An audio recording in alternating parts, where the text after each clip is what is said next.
night to Tobago. This is Candice Jackson at the TEMA headquarters, where we are here just to bring you some updates on what's going on. It's now 12:21 a.m. on June 20th.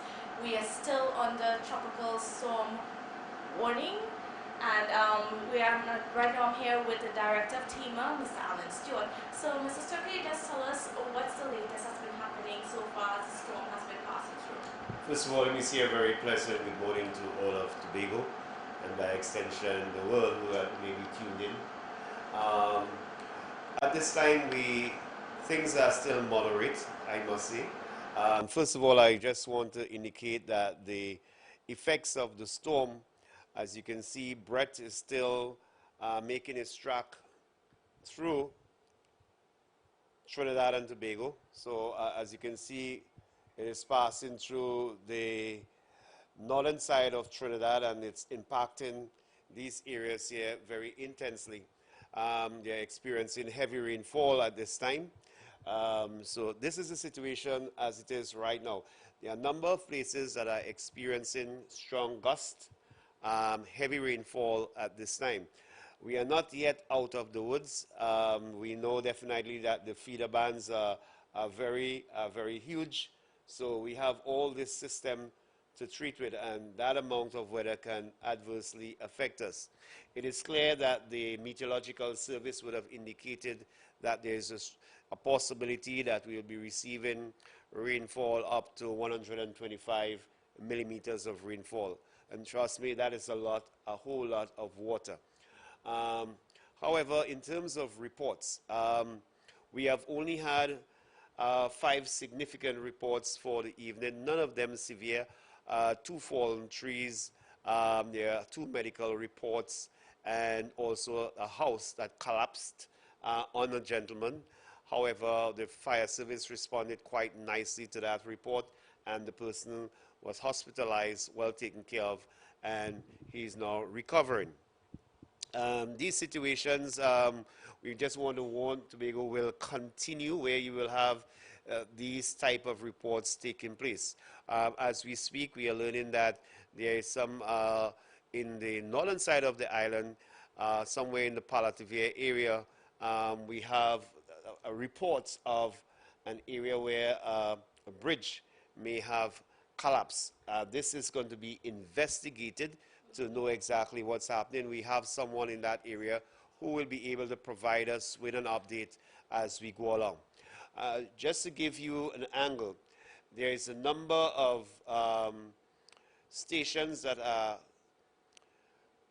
divulged or pushed in a particular area across Tobago. For example, in Charlottesville, we have at the Charlottesville Relief Center, CERT and the logistics team are presently manning that area. They are presently attending to a medical report that just came in out of the Charlottesville area as we speak.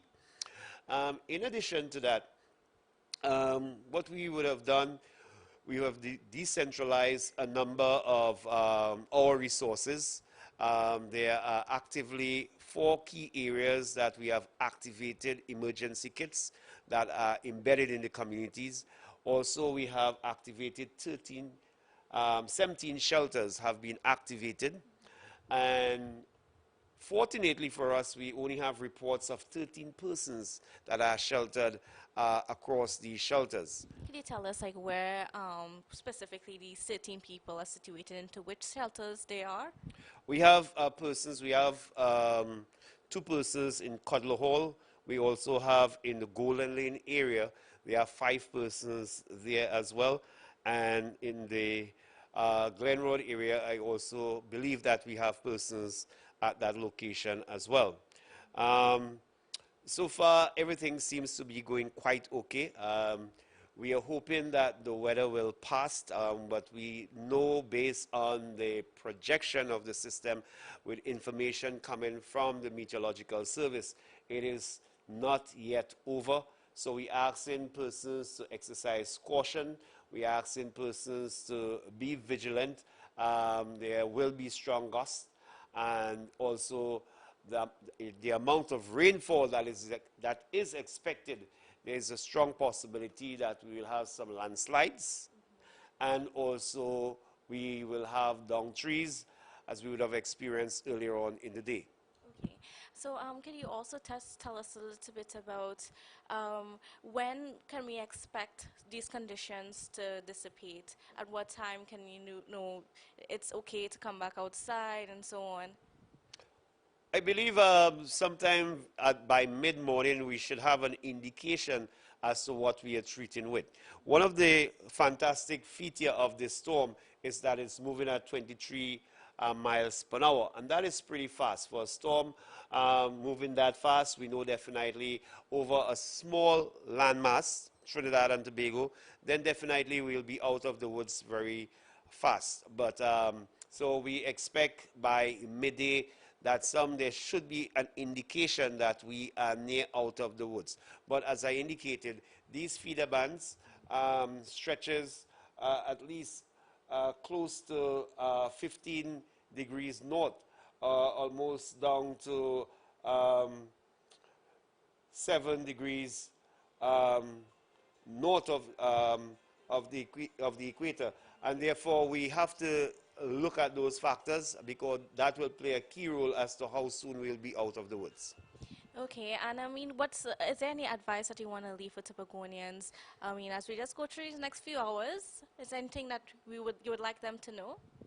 Well, one of the things I will pretty much want them to know is that we need to be vigilant in all that we are doing. We need to understand that down power lines will be one of the features, and also fallen trees across the roadway. The slopes are very loose, and at any point in time you could have a collapse or a slope failure. So therefore, one is traversing needs to be very careful. You have to be very, very careful and cautious while moving around during this period. And we are hoping that people are indoors, away from their windows, will have done the necessaries to make sure that no loose materials are out on the outside that could become missile during this event. Great. Well, thank you so much, Mr. Stewart. You're most welcome. And we at Tobago Channel 5, we continue to be monitoring all of these reports that are coming in, and we will be bringing the news to you as the hours progress. This is Candice Jackson from TEMA headquarters in Scarborough.